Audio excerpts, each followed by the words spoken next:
Gates of Orchid and Iris is brought to you by listeners like you. Thank you. Remember to like, share, comment, review, and subscribe to our podcast. Hello, this is Gates of Orchid and Iris. I am the GM, Paul. And who is playing tonight? This is Sebastian, Cbass, and I'm playing Ikoma Chusei. This is Gatts, and I'm playing Kaio Suko. This is Ludo, and I'll be playing Matsu Erika. This is Rachel, and I am playing Kuni Suiko. I'm Mason, I'm playing Shishiro Saika. I'm Kay, and I will be playing various NPCs today.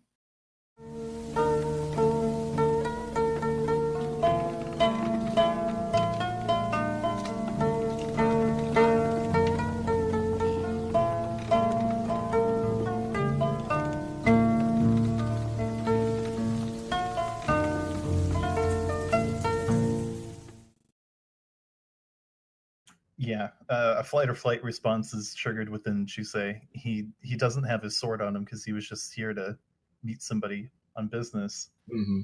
So, yeah, his okay, he was sitting. You know how like you fold your legs and you sit like that, right? Mm-hmm. Like he automatically gets one knee up, like he's about to jet. Does this thing make any response? Yes. It jumps down from the fence. It's a cat. Okay, yeah. Chusei falls back on his butt and he just sighs. And the cat the cat crosses your path. It's a black and white cat. Actually, it's the front part of it is white, the back part is black, and it like color kind of fades in between.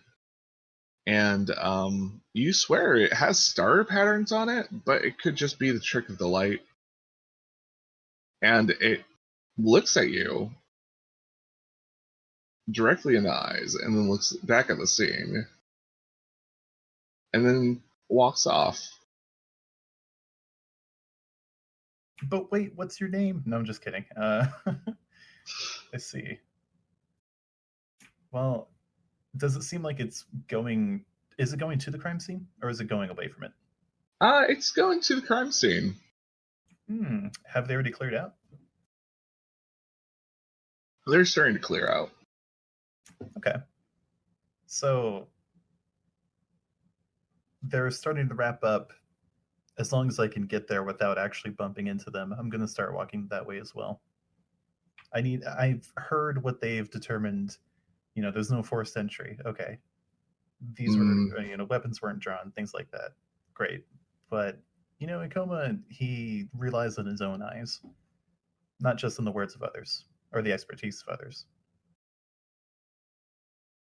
And they start hauling off the bodies, and Jojo, this is Mrs. Mayu, and he and the Thunder Guard go off as well. And there you are with the cat, and the cat is looking at the parking area as well.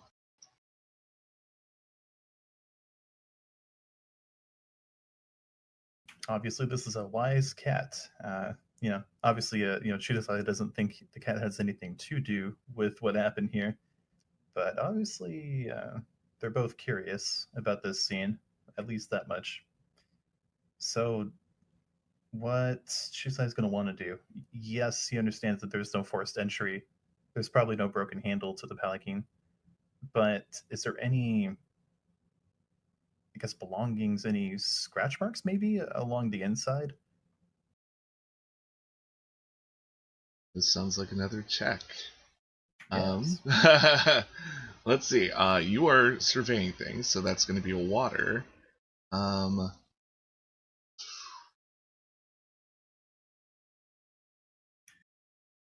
would argue to say this is some kind of aesthetics. Is that the closest thing to seeing like architecture within a palanquin? That is a good question. Let's see what the book says about aesthetics. Aesthetics just it might be clothing. If it is, then smithing might be another thing. Yeah. Maybe, or design or something. I think labor is one of the things to see, but I think that's more about construction. Also, sentiment is a good one, just for looking, but I think that's more looking at people instead of objects. Yeah, it's trying to feel out their emotions, I think. Yeah. Looking for scratch marks on the surface. This is always a hard one. You know what?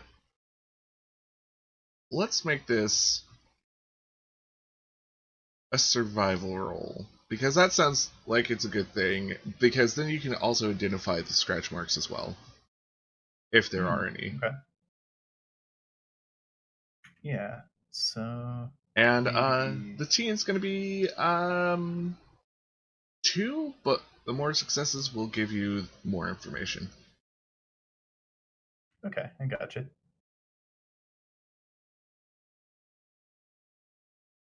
And we're thinking this is a water roll? Yes.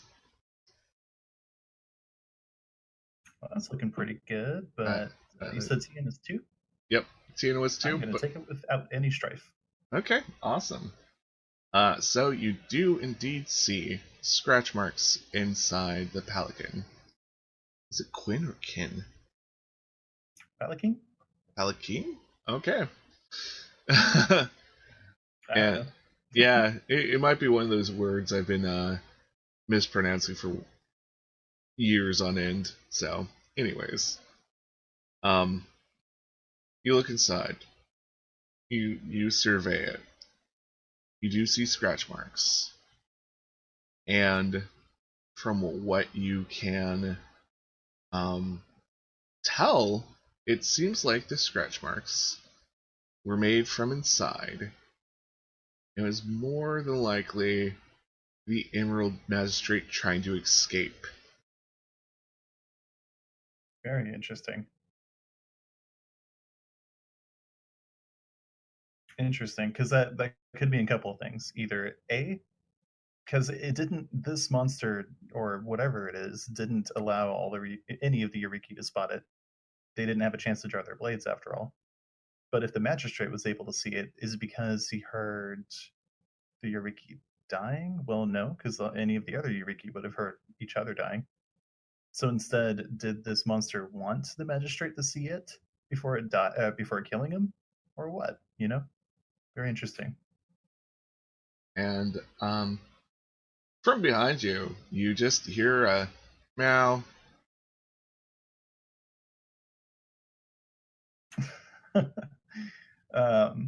New friend, I'm in the middle of investigation. What is it? What do you need? And you see, crouch down and look at. And you see the cat standing over what seems to be a blank scroll.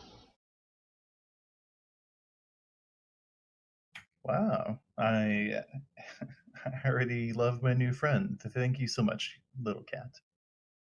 And yeah, I'll go ahead and take the scroll. That's very interesting.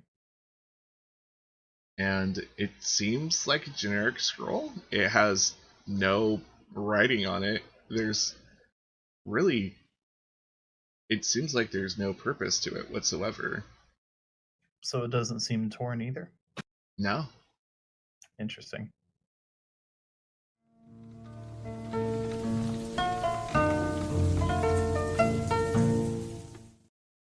Gates of Orchid and Iris will return in a moment. Welcome to Cultural Explorations.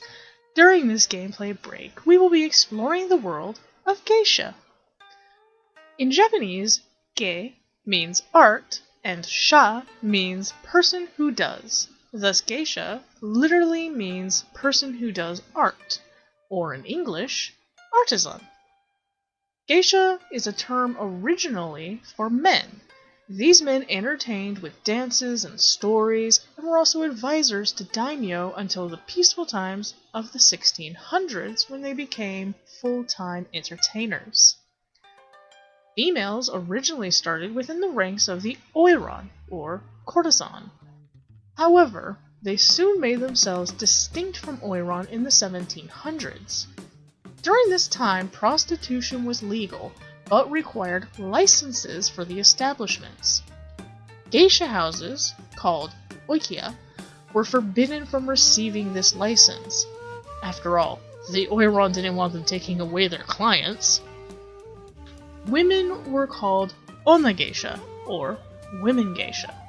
Some places to find geisha and onna geisha are in ochaya, or tea house, or a ryote, or traditional restaurant. It was not easy to get the services of a geisha. One must be a customer of the tea house or ryote, which are exclusive and new customers must be introduced by a long-time customer, or already known to the oikia.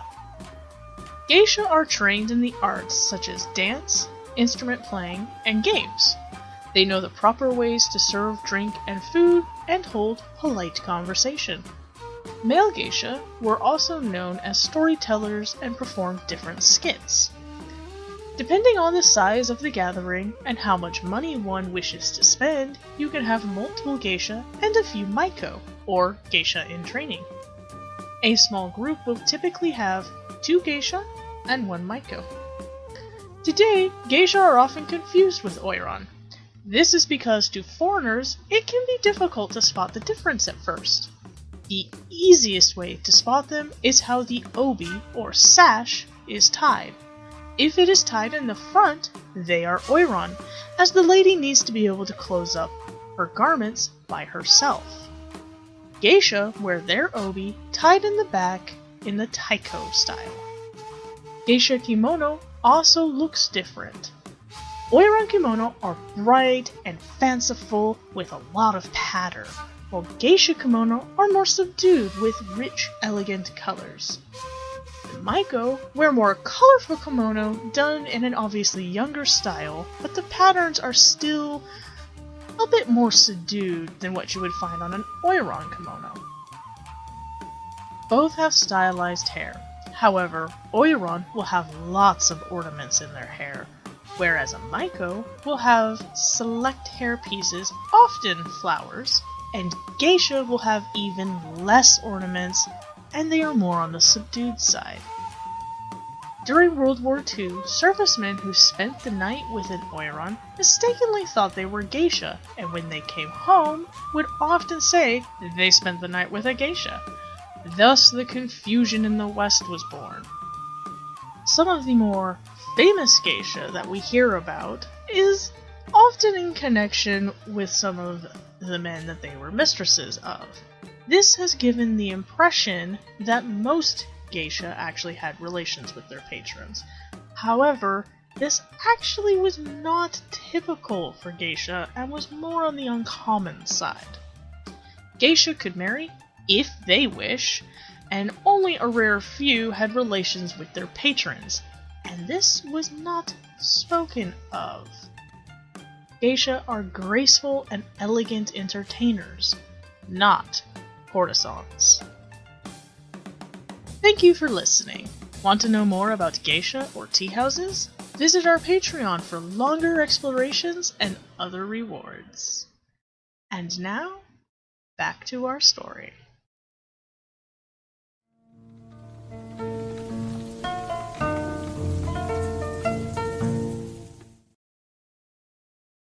And as your eyes adjust to what little light there is, you notice that there's many scrolls that are slowly being covered by the snow. Okay, so Ikoma will try to pick up some of the other scrolls, or even look them over, see if any of them have anything written on them. And all of them appear the same, just blank scrolls that have been opened up and left on the ground. Yeah, Chusei huffs at that in disappointment.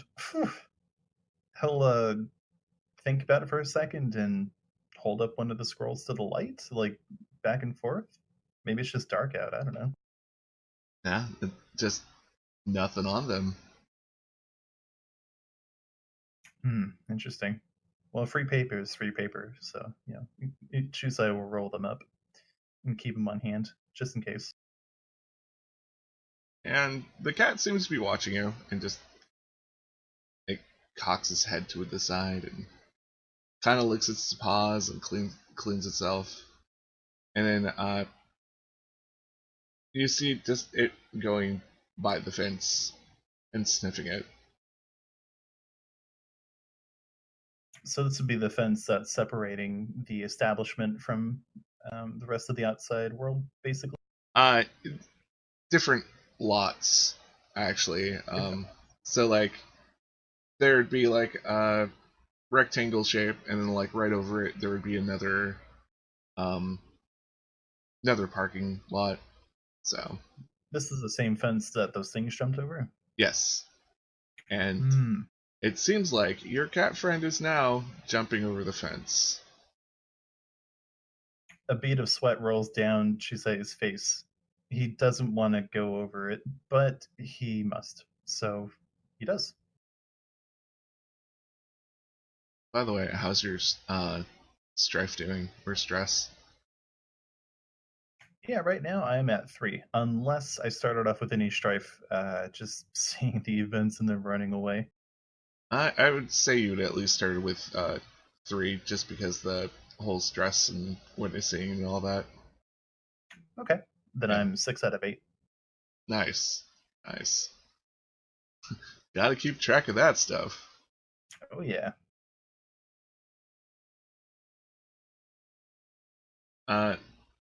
So, yeah, you're skilled at this. You jump over the fence, and maybe it's a little hard because it is cold and things are a little frosted, but you make it over. And you notice that there's another palanquin on the other side. And the cat is standing on top of the other one. Yeah, so if that thing jumped over the fence, I wonder if it landed on top of this palanquin. I can see maybe if there's any imprints of its hands, paws, claws, whatever it uses.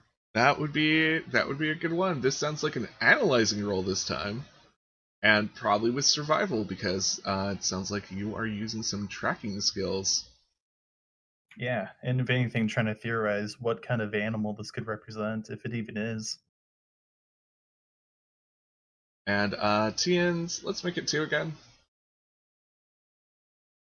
Because there hasn't been too much snow. Alright, so TN2, that would be a success. That would be a success. Indeed. You come to the stark realization the things you saw were humanoid, with humanoid hands and humanoid feet.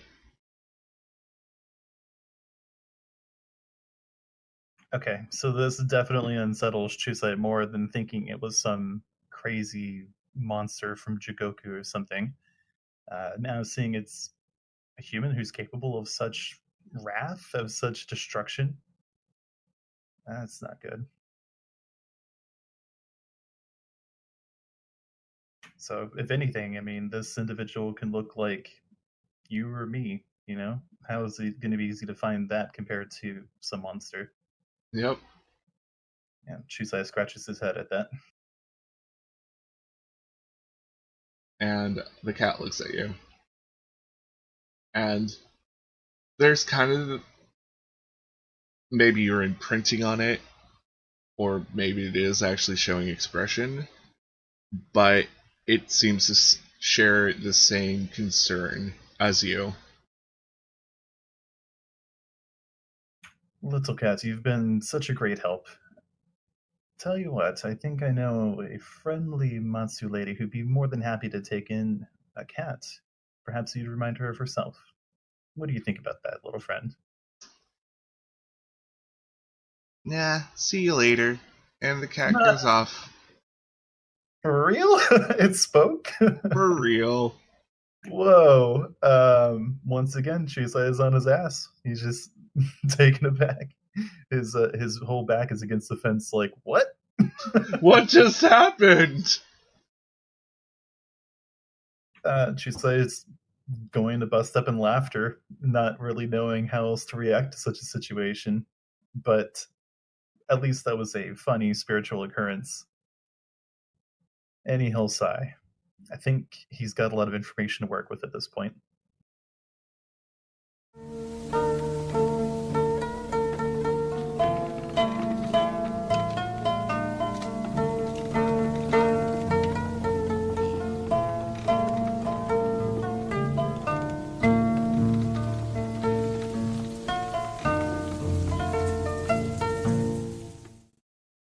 Thank you for listening to Gates of Orchid and Iris. Remember to share, comment, and rate us where you can.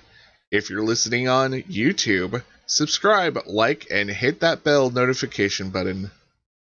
Support this podcast by either going to our Anchor.fm page and hitting the listener support button, or supporting us through Patreon. On Patreon, the $1 level not only will help improve this podcast, but you will receive an extended version of the cultural exploration segments monthly. And we have a lot of other fun things planned for Patreon.